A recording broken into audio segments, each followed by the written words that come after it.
Buen día, compañeros. Estamos ya ante la sesión número 4 de Economía Política. Si bien hemos estado realizando una, una docencia, un sistema de clase bastante buena, como les comentaba al principio del curso, toda esta información que un servidor les está proporcionando está estrictamente y detalladamente seleccionada a manera de que el conocimiento lo utilicemos, a manera de que de este conocimiento, además de que lo utilicemos, también nos ayude en nuestra profesión. Porque realmente, si tú vas para algún lugar, ya sea de puestos de gobierno, ya sea puestos privados, es necesario que sepamos los conocimientos técnicos y conocimientos básicos, involucrados los de origen, para contemplar y saber contra qué es lo que nos estamos enfrentando y cómo poder dominarlo. Entonces, en este curso, su servidor ha realizado una minuciosa investigación detallada a manera de que todo lo que se les está enseñando en este curso sea para que ustedes aprendan y se lleven algo en el cual, pues, prácticamente les sea de bastante utilidad. Sin más que detallar, vamos a las diapositivas.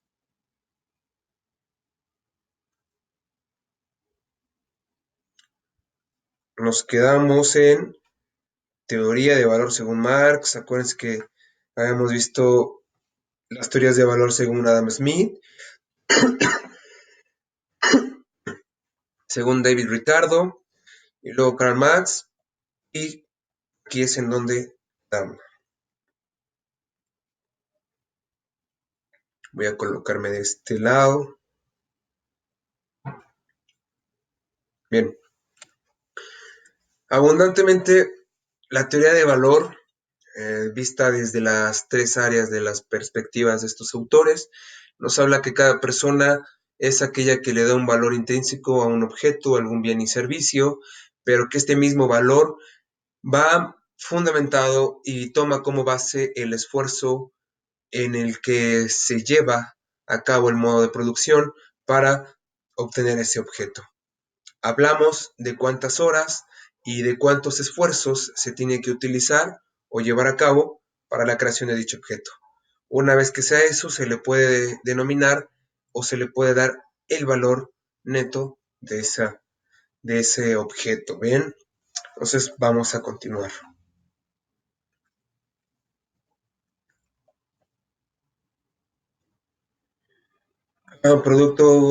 Conceptos de producto y mercancía. Bien, habíamos visto que el primero era de autoconsumo y el otro era para recibir ganancias. Dice teoría de valor según Carlos Marx. En un momento me voy a... Esperen. Ok.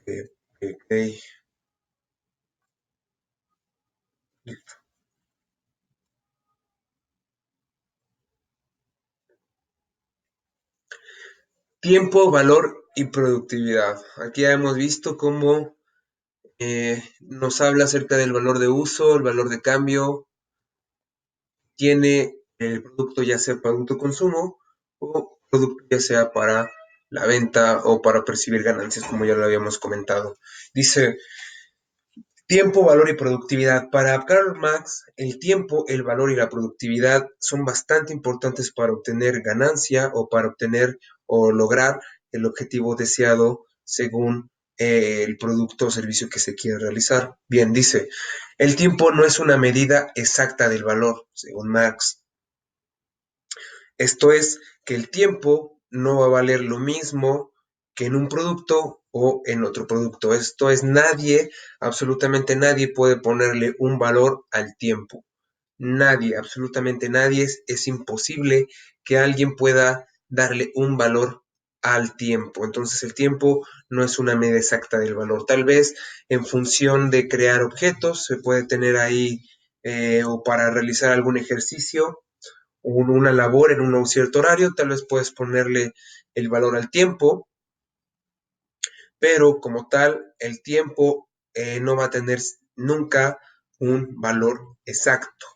Si asumimos simplemente que a más horas trabajadas, más valioso es un bien, es posible concluir que los empleados más productivos son los que más demoran en cumplir su labor. Esto es bastante lógico. Si alguien se lleva más horas trabajando en algún producto, pues se denomina que ese producto va a valer aún más. Pero ¿qué es lo que va a pasar? Que este empleado va a dejar de ser productivo. Si bien está siendo productivo, pero mostrando calidad en el objeto.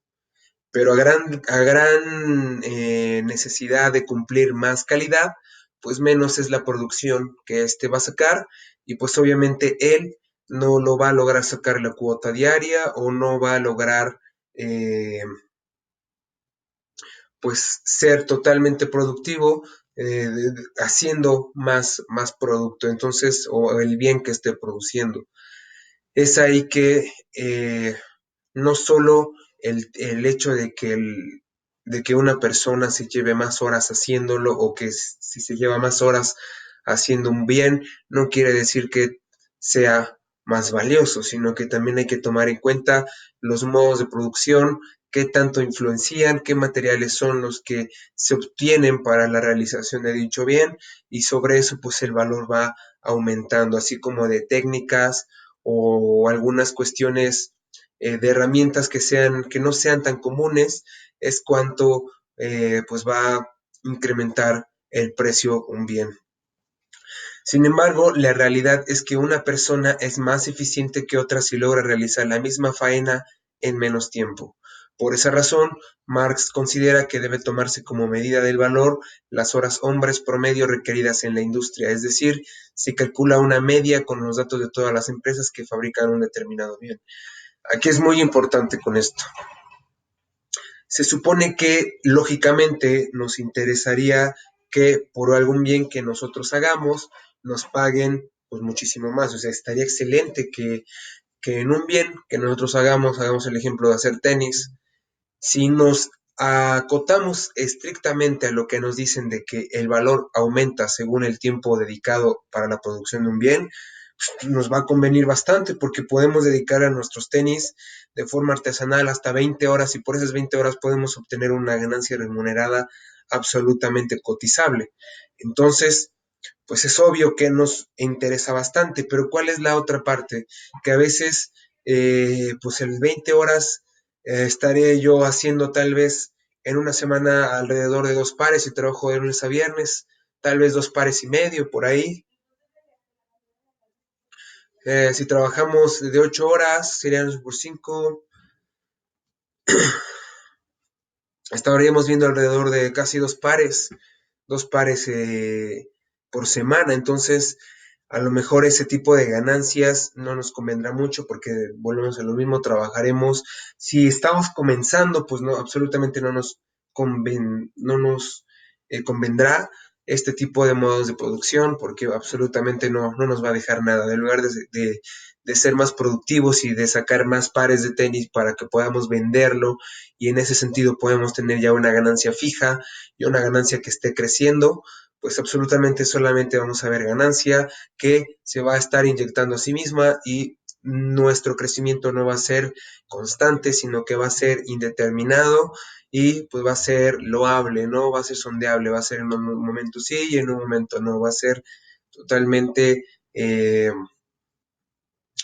vamos a poner el ejemplo, así seguimos el ejemplo de los tenis, pero a diferencia de otra persona que logra sacar el costo de producción o que logra sacar la producción antes, digamos esto, mi competencia igual hace tenis, ¿no? Igual, pero mi competencia hace lo mismo que yo, utiliza las mismas herramientas, los mismos puntos, crea a lo mejor su estilo, pero él se tarda 10 horas haciendo un par a él. Se supone que ante la regla es que mayor valor tendrá con por cuántas horas le dedica a su servicio o a su bien. Entonces, a grandes rasgos o por lógica, yo tengo las de ganar porque mi producto tiene más de 20 horas trabajadas. En ese sentido, pues sabremos que yo me las tengo que ganar, yo me las tengo de ganar. Pero ¿qué pasa? Y vamos a ver esto. Nuestra competencia tiene pares de zapatos, pares de tenis y él la saca en 10. Entonces, en lugar de tener 2 pares a la semana, ahora él va a tener 4 pares a la semana. Tal vez sea con un menor costo al que yo estoy solicitando por mi par de tenis de 20 horas. Tal vez yo estoy pidiendo 1,000 pesos, un ejemplo. Esté pidiendo 1,000 pesos por ellos. Y la persona que está sacando, pues digamos que lo saquen 500, ¿verdad? Porque pues esta persona siempre siempre nos gusta llevar la mitad de todo, ¿no? Entonces, él de 500 pesos. O no, tal vez no, vamos a darle 800 pesos, ¿no? Al fin y al cabo es menor, ¿no? Es menor el costo. Ahora, yo solamente voy a tener en exhibición 2 pares de tenis en una semana en un anaquel. Y él va a tener 4 pares de tenis en su anaquel. De todos los precios de 800 y los niños de 1,000 pesos, ¿no? Ahora, la gente lo que le gusta es la variedad. Le va a gustar la variedad, la exclusividad y le va a gustar que el precio, pues mayormente no tenemos una población totalmente enriquecida, así que pues siempre va a buscar lo más barato, pero que tenga calidad. Para las personas que realmente tengan la capacidad adquisitiva, pues sí podrán comprar y gastar su fortuna en artículos exclusivos que posiblemente sean aplicables bajo esta teoría. En ese sentido, pues digamos que nosotros lo queremos vender aquí en el centro de Puebla, ¿no? Donde realmente hay una sociedad tanto de clase alta, de clase media y de clase baja, ¿no? Entonces, pues mayormente predomina la clase media. Es ahí que también tenemos que hacer un estudio y un análisis de mercado para poder saber a qué tipo de personas estamos dando nuestra oferta, mediante a qué sector de la población estamos dando nuestra oferta o nuestro bien, para que también sea bien recibido por el público, sea bien recibido en cuestión de imagen, en cuestión de precio, y que en ese sentido pues llame la atención nuestro producto y de clientes primarios o de clientes secundarios ahora tengamos clientes potenciales, ¿no? Que son aquellos que nos va a interesar afianzarnos porque según nuestro producto, una vez dándoles confianza y seguridad de calzar nuestro producto, pues los vamos ahora a ser clientes que van a estar aún más comprando y comprando y consumiendo nuestros tenis o nuestros productos porque ya tendremos ganado su confianza. Ahora bien, una vez tenido esto, mi competencia de 800 y yo de 1,000 pesos, ok. Una cosa que también tengo que ver es a qué sector de la población va. Si estoy ante un sector de la población que es clase alta, posiblemente yo tengo las de ganar porque sabemos que todas estas personas buscan la exclusividad. Pero si yo lo ejerzo, como en el ejemplo que les dije, en el centro de Puebla, en el Zócalo o por esos rumbos, donde tengo mayoritariamente más clase media, pues sabremos que a lo mejor voy a vender un par de tenis en una semana. Mi competencia, al ver realmente que pues tiene menos, él realiza menos su producción, la hizo menos que yo, y debido a que bajó la hora, pues produjo más, pues la cliente lo ve. Porque dice, bueno, la sociedad está en la libertad de poder escoger de poder elegir sus productos para consumir o para usar. Entonces, pues va a poner a prueba mi producto con el producto de la competencia, va a decir, bien, el producto de esta persona está en 1,000 pesos, está en un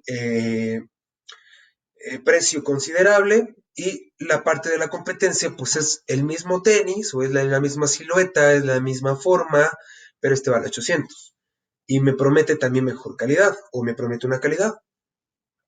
Primeramente, al ver que la persona tiene 4 pares y yo tengo 2, pues obviamente van a ir por el escoger, van a ir por la diversidad, ¿no? Entonces, esta persona va a consumir la de los 800 y tal vez en una semana vende los 4 o vende 3. Y yo solamente vendí uno.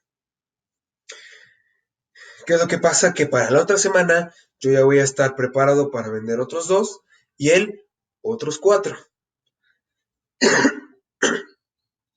Hasta que nos hagamos más de producción, hasta que nos hagamos más de personal y que en ese sentido tal vez ahora yo voy a hacer 4 a la semana siguiendo mi mismo rubro, pero mi competencia ahora va a ser 8 por semana. Entonces la producción aumenta el doble, la ganancia el doble, pero yo estoy en peligro aún, puesto que la persona, puesto que mi competencia al doblar su negocio o al doblar, pues quiere decir que yo estoy en severos cifras rojas, o sea, que estoy a punto de no sobrevivir. ¿Por qué? Porque si la persona sigue avanzando de tal manera que si yo no bajo mis costos de producción y yo no bajo la forma para poder producir la misma calidad de zapatos o de tenis, pues corro el riesgo de estar en bancarrota. Es ahí que en esta teoría nos dice que no va a importar en algunos casos que tú le dediques más horas al producto y que tú cobres más por esas horas, pero obviamente que por esa producción saques poco a comparación de personas que realizan menos horas para producirlo, pero utilizan más bienes para vender. Entonces es ahí que nuestra teoría del valor según Marx, especificada en el tiempo, valor y productividad, es necesario que el que sea más productivo es aquel que vaya a utilizar menos horas para poder producir el mismo bien.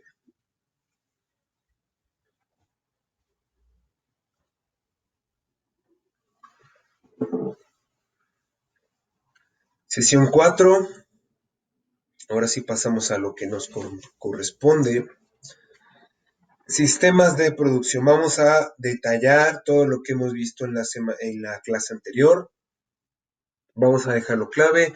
Si bien ya me he adelantado un poquito, pero aquí lo vamos a ver más detalle.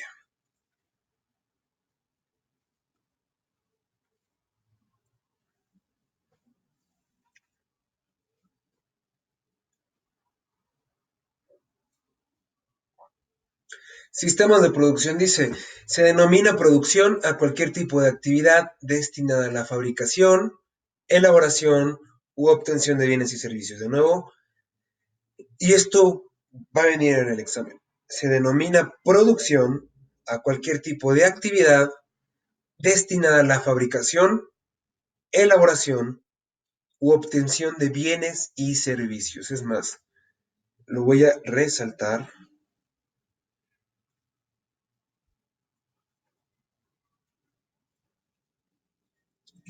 Bueno, ustedes lo resaltarán mejor, pero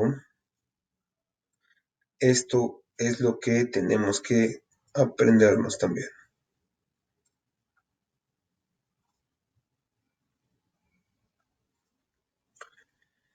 Se va a denominar producción a cualquier tipo de actividad destinada a la fabricación, elaboración y obtención de bienes y servicios. Fabricación, elaboración y obtención de bienes y servicios. Elaboración, fabricación y obtención de bienes y servicios. En tanto, la producción es un proceso complejo, requiere dos distintos factores que pueden dividirse en tres grandes grupos, a saber, la tierra, el capital y el trabajo. La tierra es aquel factor productivo que engloba los recursos naturales. Cuando nosotros queremos ostentar o realizamos alguna actividad comercial cuyo sistema de producción tenga que ver con alguna materia prima en la naturaleza, pues sabremos que estamos ante los recursos naturales que nos da la propia tierra. El trabajo es el esfuerzo humano destinado a la creación de beneficio. Hablamos del trabajo, todo aquel capital humano. El capital es un factor derivado de los otros dos y representa el conjunto de bienes que además de poder ser consumido de modo directo, también sirve para aumentar la producción de otros bienes. Esto es un claro ejemplo del capital, es el dinero. El dinero, si bien es un bien que se puede consumir, esto es, que se puede invertir, este dinero a manera de inversión nos puede ayudar a crear un mejor modo de producción para que salga más rápido aún nuestros objetos o nuestros bienes para poder darlos a vender o para incrementar el inventario o pues para mejorar nuestro producto. Es ahí que estos tres grandes grupos, para que se haga un sistema de producción adecuado, se tendrá que ver por la tierra, el capital y el trabajo, cuyos sistemas de producción que son destinadas serán la fabricación, la elaboración o la obtención de bienes y servicios, ¿vale? La producción combina los citados elementos para satisfacer las necesidades de la sociedad a partir del reconocimiento de la demanda de bienes y servicios. Estos tres, y también lo vamos a señalarlo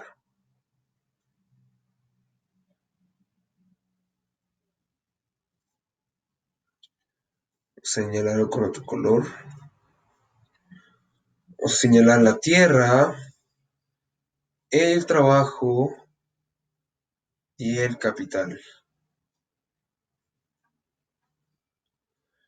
La tierra como recursos naturales, el trabajo como esfuerzo humano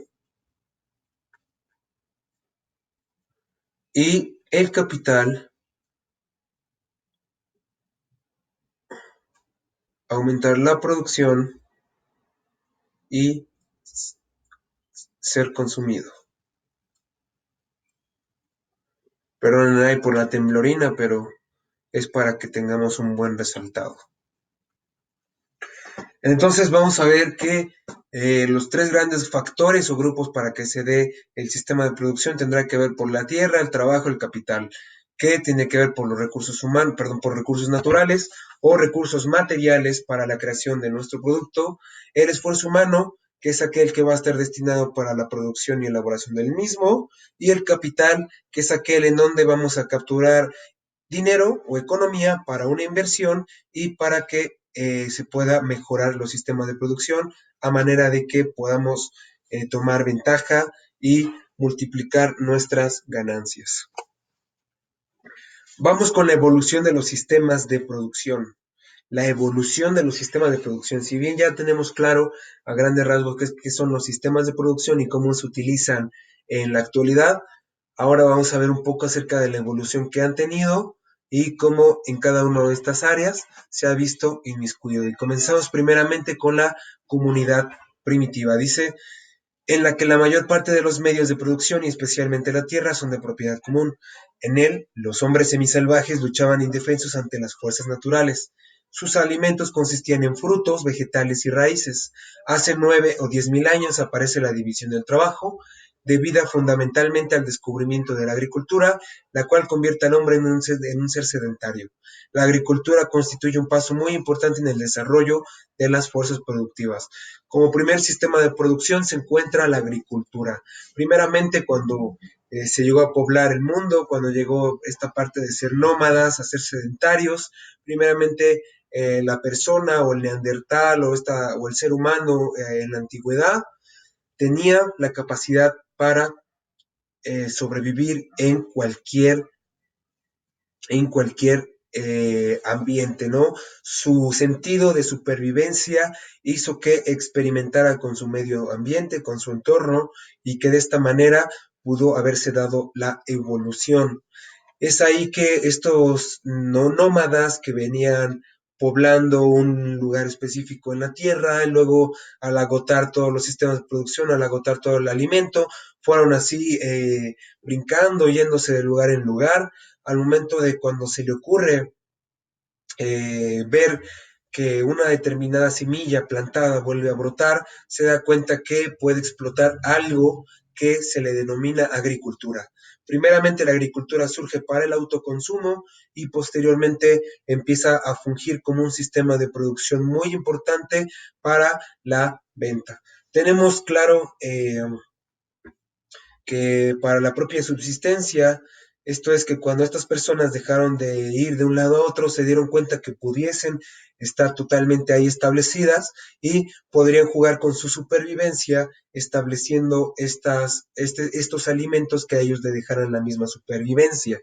Es ahí que gracias a esta evolución de este sistema de producción, primeramente se dio en un tipo de autoconsumo y posteriormente cuando fue evolucionando, cuando empezaron a poblarse, cuando empezaron a desarrollarse y evolucionarse estas personas en el sentido de que fueron ya ahora siendo un grupo más grande, pues ahora se empezó a dar ya la venta o el intercambio de diferentes actividades con la agricultura. Entonces, la agricultura surge como primera fuerza productiva en la historia del mundo, o en la historia del ser humano, perdón. Vamos al modo esclavista de producción. Surge por descomposición del régimen de la comunidad primitiva. El modo esclavista de producción alcanzó su máximo desarrollo en la Grecia antigua y sobre todo en la Roma clásica. No todos los pueblos, sin embargo, han pasado por ese modo de producción en su desenvolvimiento histórico. Una vez que se da la comunidad primitiva, estamos hablando ahí por ahí ya de la Edad Media, no, antes de la Edad Media, estamos hablando de los primeros reinos, estamos hablando de las primeras comunidades que como tal empezaron a dominarse las unas con las otras, eh, pues el botín de guerra o el botín por conquistar otras tierras siempre han sido, además de los bienes como el oro, como la plata, como piedras preciosas, siempre fue el capital humano o la fuerza humana. Esto es, y hagamos un ejemplo, en Egipto, cuando se creó las primeras civilizaciones en Mesopotamia, justamente o específicamente la civilización egipcia, pues tuvo ese gran esplendor, tuvo ese gran auge gracias a sus políticas de colonialismo y expansionismo, en el cual estas, al ir y derrotar a otros países, perdón, a otros reinos u otras regiones, pues como ganancia tuvieron la explotación de los esclavos. Dado al sistema de producción de esclavista, pues tuvo bastante auge, bastante poder, ya que este fue uno de los imperios o reinos bastante fuertes en la historia antigua, ya que si bien logró controlar todo el Mediterráneo, o más bien toda la parte de Oriente, de Occidente, y que una vez al doblegar a todos los que estaban a su alrededor en esa región, pues utiliza a los esclavos, los utiliza como esclavos para la construcción y para la servidumbre. Algo del cual se utilizó mucho en su sistema esclavista de producción fue justamente para la construcción. Y prueba de ello están todos los monumentos que hasta en este momento todavía están en pie, tales como las pirámides de Giza. Uh, este tipo de construcciones pues se dieron gracias al modo esclavista de producción que ejerció. Otro tipo de sistema esclavista fue en México, en el imperio azteca o en el imperio mexica, cuando estas personas lograban someter a otros señoríos de otras regiones del Valle del México, pues como botín de guerra tenían a que la mayor parte de los guerreros sobrevivientes los mantenían como esclavos, los mantenían como servidores en el palacio o como a ellos les gustaba para sacrificios humanos. Este modo de esclavista de producción también fue uno de los modos que en algunos países pudo sobrepoblarse o pudo realmente desenvolverse históricamente como tal.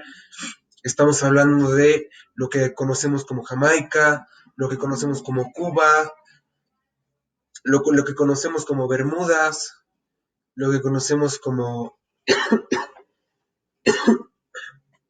parte de África. Si no hubiese sido lamentablemente por el sistema de esclavista que tuvieron, pues no tendrían historia, no tendrían un desenvolvimiento histórico como país. Es ahí que el modo esclavista de producción surge cuando se logra conquistar a otros, cuando se logra obviamente ya tener establecida la agricultura, se empieza a lograr tener una economía, si bien, si no más bien básica, pero una vez que ya esté todo eso basado, una vez que ya todo el ordenamiento territorial de esta población ya ha sido numerada y está sido controlada por un líder, pues se encuentran en la forma de conquistar otras tierras y que éstas logran obtener en el modo esclavista de producción. Seguimos, dice, en el régimen esclavista las relaciones de producción se basaban en la propiedad de los dueños de los esclavos sobre los medios de producción y sobre los esclavos sin derecho alguno y sujetos a explotación cruel. El trabajo del esclavo, que tenía un carácter abiertamente coercitivo, se aplicaba en gran escala en los latifundios y la producción artesanal. El dueño disponía no solo del trabajo, sino también de la vida del esclavo. En la época en que se forma el régimen esclavista, la sociedad se divide en dos clases fundamentales: los señores esclavistas y los esclavos. Para mantener el dominio de los primeros se estructura un aparato de violencia y coerción, el Estado esclavista. Aquí encontramos dos tipos de régimen esclavista. Si bien tú puedes hacer negocio vendiendo esclavos o puedes hacer negocio utilizando esos mismos esclavos para la producción de algún bien o de algo, ¿no? A estos se les conocemos, por ejemplo, en Bahamas, en lo que es el puerto de Nassau, todo lo que compete a ese lugar, se daba mucho la cuestión de la caña de azúcar, y todas las personas que estaban involucradas en ese giro, en ese negocio, pues utilizaron de tráfico a estos esclavos, ya sea por medio del tráfico de ellos o ya sea por el medio de compra, en el que una vez adquiridos esa fuerza, ese capital humano, pues los mantenían en esas tierras para seguir produciendo azúcar y poder tener esa ganancia. A ellos los utilizaban como un sistema de producción en el cual no se les reconocía sus derechos o sus necesidades, llegándoseles a vivir en condiciones infrahumanas, como lo hemos visto a través de la historia. Así que estos estados esclavistas, pues lo fueron como lo fue Inglaterra, España, Francia y bueno, aquellos los reinos del antiguo continente. Y no tan del antiguo, también América, Estados Unidos de América, también fue bueno, en una parte de su historia, también mantuvo un régimen esclavista hasta el término de esta en la Guerra de Sucesión Americana, en donde la parte del norte gana hacia los confederados y establecen la libertad en todo el territorio americano. Así que otra de las partes que también eh, se daban es que en Roma, pues los famosos paterfamilias o las personas que eran ciudadanos tenían poder sobre los esclavos y que estos mismos el Estado no se les reconocía absolutamente ningún derecho. A ellos se les tenía que controlar por medio de la coerción o del castigo. Estos se les castigaba para poder someterlos y para que se obedecieran. Desde ahí, pues ha pasado muchísimo tiempo para que todavía pues este régimen aún no sale totalmente del mundo. Hay lugares, ya sea en Latinoamérica, en África, que todavía se practican este tipo de régimen. Así que vamos con el otro, dice el feudalismo, un sistema contractual de relaciones políticas y militares entre los miembros de la nobleza de Europa Occidental durante la Alta Edad Media. El feudalismo se caracterizó por la concesión de feudos, casi siempre en forma de tierras y trabajo, a cambio de una prestación política y militar, contrato sellado por un juramento de homenaje y fidelidad. Cuando hablamos de feudalismo, siempre hablamos de la Edad Media. Ya aquí ya están completos los reinos, aquí ya como un principal sistema de producción está la agricultura, pero también está la política y la guerra, puesto que también en la guerra se puede echar a andar esta economía local, ya sea en la inversión de nuevos artículos de guerra y con el propio botín que se capture al momento de lograr alguna batalla o lograr alguna conquista. Entonces, en el feudalismo llega el famoso sistema contractual de los feudos. Los feudos, o se empieza a denominar los señores feudales, aquellas personas o terratenientes que el rey o la propia corte le designa para que trabaje una parte del reino con tierra y con capital humano, o sea, con trabajadores, a cambio de fidelidad, a cambio de política y a cambio de poder militar. Esto es que cuando,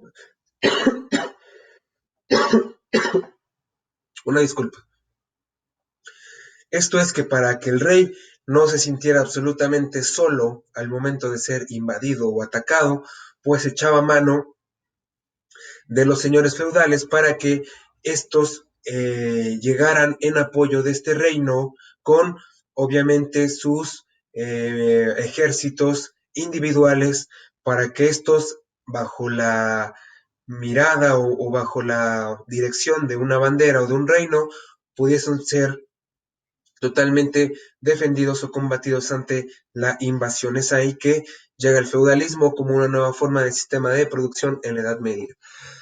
¿Cuál es el modo feudal de producción? Dice, el modo de producción de los bienes materiales basada en la propiedad feudal sobre la tierra y la propiedad parcial sobre los trabajadores, o llámese campesinos, así como en la explotación de estos últimos por parte de los señores feudales. El feudalismo surgió como resultado de la descomposición del régimen esclavista y en algunos países del régimen de la comunidad primitiva, cuyos principales modos de operación se centraron en el dominio de la economía natural, la concesión de medios de producción y de tierra al productor directo y en particular fijación del campesino a la tierra, la dependencia personal del campesino respecto al terrateniente y estado extraordinariamente bajo y rutinario de la técnica. ¿Qué es lo que nos quiere decir esto? Que el modo feudal de producción es cuando la comunidad primitiva y el régimen esclavista logran descomponerse. Ya no parece atractivo los esclavos, ya parece muy en desuso la utilización de los esclavos, puesto que ya en algunos lugares la libertad estaba apareciendo, o que estos esclavos ya se estaban volviendo campesinos y que los campesinos o peones o jornaleros eran aquella mano importante en un reino en el que se tenía que darles la tierra para que los trabajaran y que como reyes o como señores feudales tuvieran la autoridad de poder tomar esos bienes que ellos sacaban de la tierra y poder ya controlarlos. Es ahí que se centraron en el dominio económico cultural, natural, perdón. ¿Qué es esto de dominio natural? Se dieron cuenta que eh, utilizando tierras y explotarlas daba más sustentabilidad en el reino que poder invadir o que poder echar guerra y obtener botines. Es ahí que empieza a haber un dominio en la economía natural. Esto es, entre más tierras tengamos, más producción podemos sacar y esto es que más influencia político y militar podemos ejercer. Nuestro modo feudal de producción, permítame,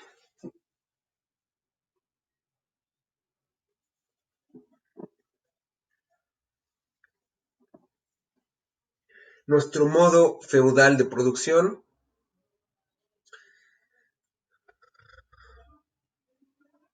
se da también en las cuestiones políticas. Y aquí es algo en lo que me detengo un poco, puesto que este modo feudal de producción viene a lo que se le denomina la Ilustración francesa o, sí, es cuando parte del el ilustracionismo o la Ilustración francesa, en el que nos dice que a partir de la época feudal, en donde se le daban a los nobles tierras para poder trabajarlas, para poder desarrollarlas, para poderles dar uh, algún, algún uso, y que en ese sentido el propio reino tuviese protección política y militar. Hubo un momento, ya yéndonos por el Renacimiento específicamente, no en la ilustración fue como que el boom, la explosión, y en el Renacimiento fue el origen y vamos a detallarlo. Si bien el modo feudal de producción era el ejercicio hacia la explotación del campesino en las tierras. Esto era que el señor feudal tenía que explotar todos los bienes naturales que tenía en sus tierras con sus campesinos. Obviamente tenía su casa, su reino, o su palacio, o su castillo, o lo que ustedes quieran, y cada uno de sus nobles, o de sus campesinos, o de sus civiles, o de sus ciudadanos, pues estaban en esas tierras habitándolas, pero siempre y cuando sacando esa producción que tenía según en esas tierras. Entonces, nuestros campesinos tenían prohibidísimo intercambiarlas, tenían prohibidísimo venderlas y tenían prohibidísimo quedarse con esos bienes. Es por eso que el señor feudal siempre tenía que estar a todos lados viendo, observando que estuviera toda la normalidad y que en ese sentido se lograra asegurar esos bienes. Ahora, ¿qué pasa en el Renacimiento? Surge algo que se le denomina burguesía. ¿Qué pasa con la burguesía? La burguesía, como lo hemos detallado en las diapositivas anteriores, pues sabemos que la burguesía surge como una nueva clase social dominante en el que logra romper la cuestión de clase baja y clase alta y logra imponerse entre clase media y media alta. Esto es que surge a través de que como se fue expandiendo y se fue desarrollando más los reinos, los ciudades, los estados se fueron incrementando, pues hubo personas que haciendo un ahorro o obteniendo algún servicio pudiesen tener productos para generar un sistema de producción diferente, y estos fueron los primeros comerciantes en el que lograron obtener una economía independiente, una economía autónoma que no le pertenecía al señor feudal ni al rey, independientemente de los impuestos que éste generaba. Un ejemplo, en el Renacimiento fue como que el boom cultural porque se volvió a depositar el humanismo, se volvió a retomar las corrientes y filosofías griegas clásicas en el que decían que el ser humano era el centro de todo el universo, y que en ese sentido pues el Renacimiento volvió a dar como aquel nacimiento de la cultura humana en el que se empezó a dar muchísima relación, muchísimo impulso en la cuestión del arte, en la cuestión del pensamiento, en la cuestión de la evolución humana, en la forma de hacer las cosas, y en ese sentido pues surge a grandes rasgos el favorecimiento económico en el comercio. Ahora estos campesinos logran ser ciudadanos y estos ciudadanos logran hacerse de algunos bienes, y que estos de forma artesanal logran hacerse de pequeños sistemas de producción a manera de que sus productos se están vendiendo al grado de poder exportar o vender en gran cantidad, y pues llegan al momento en el que estas personas que vienen siendo parte de la clase baja, que subieron o escalaron, logran tener más economía que los propios nobles. Es ahí que empieza todo un cambio y una revolución social, puesto que estos ciudadanos cada vez tenían más inclusión en la política y en el poder, pero como seguían gobernados por una monarquía y por alguna institución de autoridad monárquica, pues obviamente siempre el nepotismo y siempre la aristocracia es la que en esos momentos sobreabundaba, puesto que el rey solamente daba puestos de gobierno a sus familiares y amigos y todos del círculo del el rey. Este no otorgaba títulos nobiliarios pues, a civiles, o no daba puestos o cargos públicos a ciudadanos. Es ahí que la molestia llegó a estar ahí vigente en la forma en la que estos burgueses provenían de estas clases bajas, clases de campesinos, pero no se dieron cuenta que estas clases de campesinos tenían aún más economía y poder adquisitivo que los propios nobles. Y es ahí que otro modo de producción vendría siendo la burguesía, en el que su principal forma de producción fue el comercio y la explotación de los bienes naturales, pero de forma autónoma y de forma libre. Vamos a quedarnos aquí. El socialismo,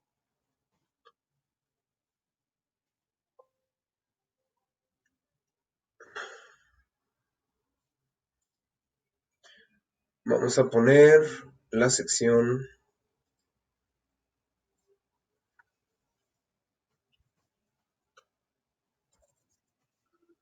ya nos dio noche,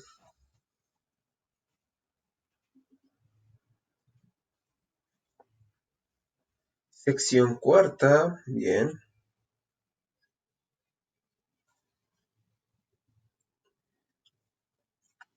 Y pues bueno, compañeros, esta es la sesión 4.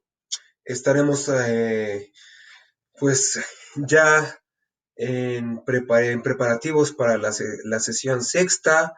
Y bueno, estén al pendientes, puesto que ya se va a subir la planeación para que empiecen a integrar las tareas.